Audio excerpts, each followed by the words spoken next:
Karaoke Books. Pride and Prejudice. Written by Jane Austen. Audiobook. Chapter 6. The ladies of Longbourn soon waited on those of Netherfield. The visit was returned in due form. Miss Bennet's pleasing manners grew on the goodwill of Mrs. Hurst and Miss Bingley, and though the mother was found to be intolerable, and the younger sisters not worth speaking to, a wish of being better acquainted with them was expressed towards the two eldest. By Jane this attention was received with the greatest pleasure, but Elizabeth still saw superciliousness in their treatment of everybody, hardly excepting even her sister, and could not like them, though their kindness to Jane, such as it was, had a value, as arising, in all probability, from the influence of their brother's admiration. It was generally evident, whenever they met, that he did admire her, and to her it was equally evident that Jane was yielding to the preference which she had begun to entertain for him from the first, and was in a way to be very much in love, but she considered with pleasure that it was not likely to be discovered by the world in general, since Jane united with great strength of feeling, a composure of temper and an uniform cheerfulness of manner, which would guard her from the suspicions of the impertinent. She mentioned this to her friend, Miss Lucas. "It may, perhaps, be pleasant," replied Charlotte, "to be able to impose on the public in such a case, but it is sometimes a disadvantage to be so very guarded. If a woman conceals her affection with the same skill from the object of it, she may lose the opportunity of fixing him, and it will then be but poor consolation to believe the world equally in the dark. There is so much of gratitude or vanity in almost every attachment, that it is not safe to leave any to itself.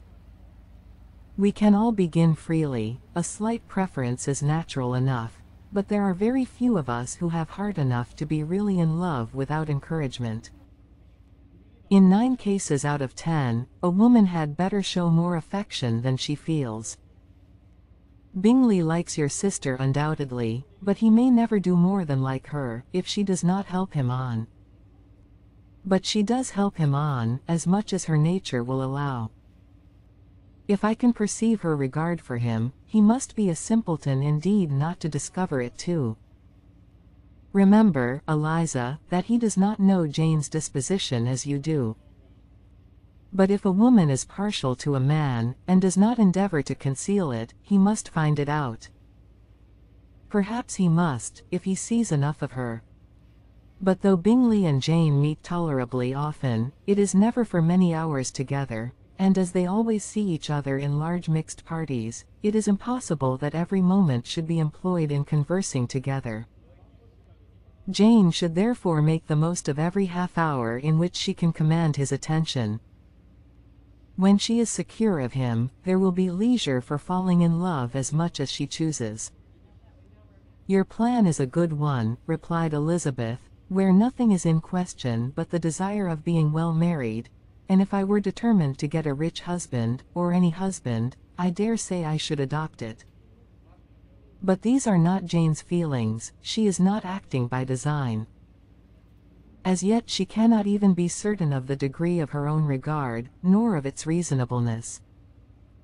She has known him only a fortnight. She danced 4 dances with him at Meryton, she saw him one morning at his own house, and has since dined in company with him 4 times. This is not quite enough to make her understand his character. Not as you represent it.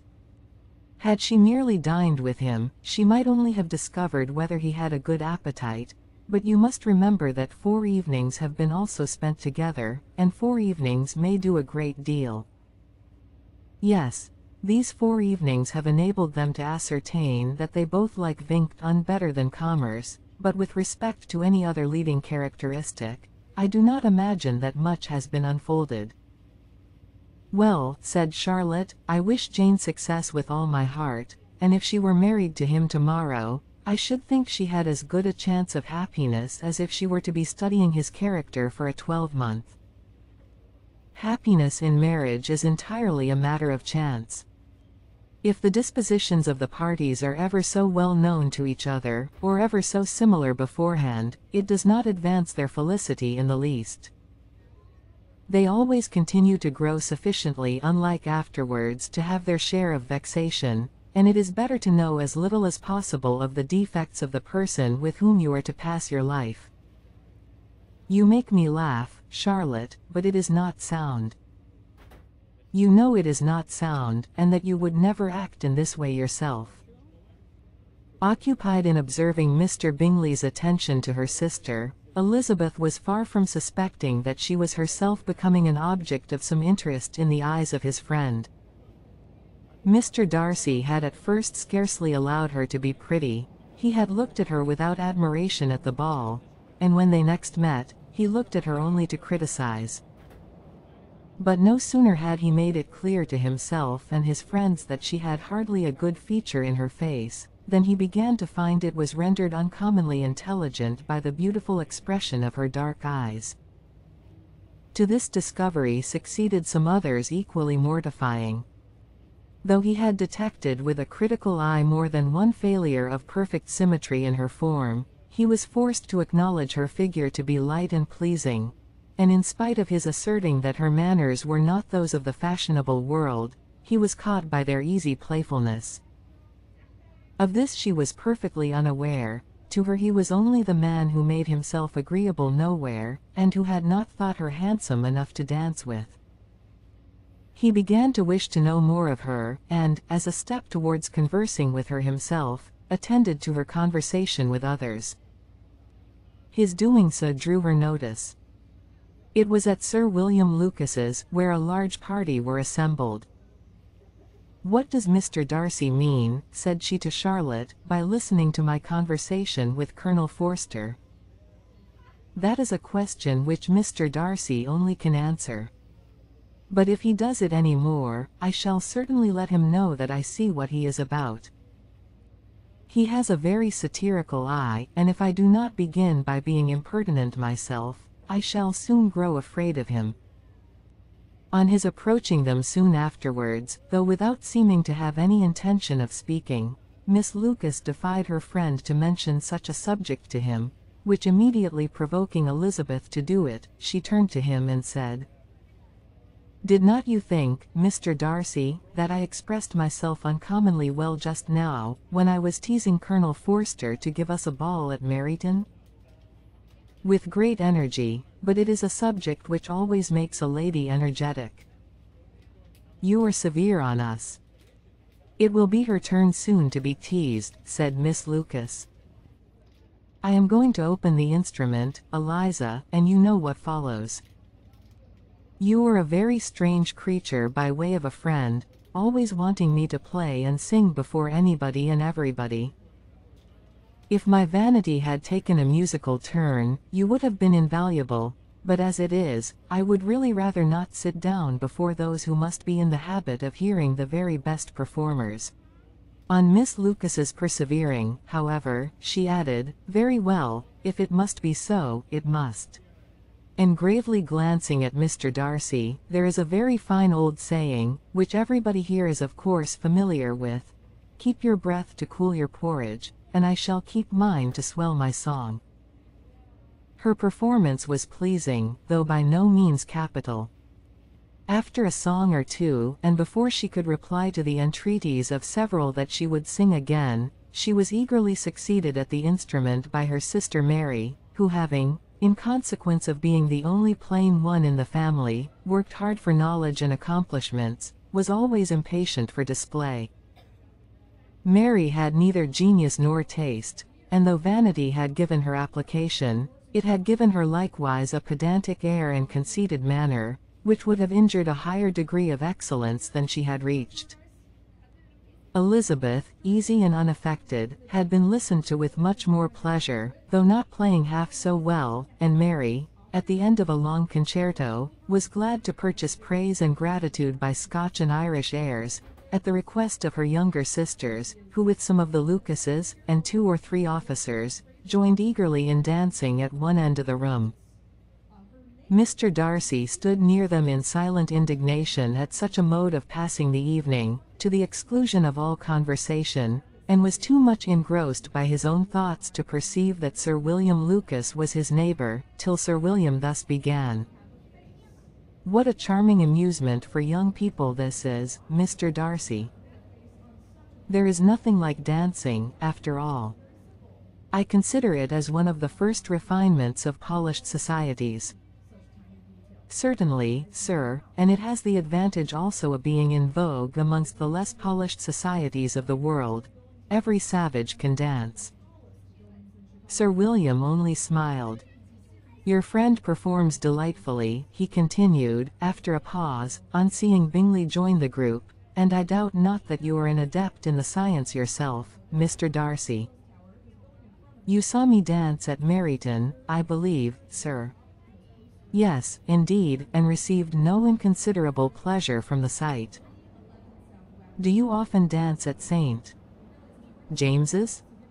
"Never, sir." "Do you not think it would be a proper compliment to the place?" "It is a compliment which I never pay to any place if I can avoid it." "You have a house in town, I conclude?" Mr. Darcy bowed. "I had once some thoughts of fixing in town myself, for I am fond of superior society, but I did not feel quite certain that the air of London would agree with Lady Lucas." He paused in hopes of an answer, but his companion was not disposed to make any, and Elizabeth at that instant moving towards them, he was struck with the notion of doing a very gallant thing, and called out to her, "My dear Miss Eliza, why are not you dancing? Mr. Darcy, you must allow me to present this young lady to you as a very desirable partner. You cannot refuse to dance, I am sure, when so much beauty is before you." And, taking her hand, he would have given it to Mr. Darcy, who, though extremely surprised, was not unwilling to receive it, when she instantly drew back, and said with some discomposure to Sir William, "Indeed, sir, I have not the least intention of dancing. I entreat you not to suppose that I moved this way in order to beg for a partner." Mr. Darcy, with grave propriety, requested to be allowed the honor of her hand, but in vain. Elizabeth was determined, nor did Sir William at all shake her purpose by his attempt at persuasion. "You excel so much in the dance, Miss Eliza, that it is cruel to deny me the happiness of seeing you, and though this gentleman dislikes the amusement in general, he can have no objection, I am sure, to oblige us for 1/2 hour." "Mr. Darcy is all politeness," said Elizabeth, smiling. "He is, indeed, but considering the inducement, my dear Miss Eliza, we cannot wonder at his complaisance, for who would object to such a partner?" Elizabeth looked archly, and turned away. Her resistance had not injured her with the gentleman, and he was thinking of her with some complacency, when thus accosted by Miss Bingley. "I can guess the subject of your reverie." "I should imagine not. You are considering how insupportable it would be to pass many evenings in this manner, in such society, and, indeed, I am quite of your opinion. I was never more annoyed. The insipidity, and yet the noise, the nothingness, and yet the self-importance, of all these people. What would I give to hear your strictures on them? Your conjecture is totally wrong, I assure you. My mind was more agreeably engaged. I have been meditating on the very great pleasure which a pair of fine eyes in the face of a pretty woman can bestow." Miss Bingley immediately fixed her eyes on his face, and desired he would tell her what lady had the credit of inspiring such reflections. Mr. Darcy replied, with great intrepidity, "Miss Elizabeth Bennet." "Miss Elizabeth Bennet," repeated Miss Bingley. "I am all astonishment. How long has she been such a favorite? And pray when am I to wish you joy?" "That is exactly the question which I expected you to ask. A lady's imagination is very rapid, it jumps from admiration to love, from love to matrimony, in a moment. I knew you would be wishing me joy. Nay, if you are so serious about it, I shall consider the matter as absolutely settled. You will have a charming mother-in-law, indeed, and of course she will be always at Pemberley with you." He listened to her with perfect indifference, while she chose to entertain herself in this manner, and as his composure convinced her that all was safe, her wit flowed along. If you liked what you heard, please subscribe to the channel.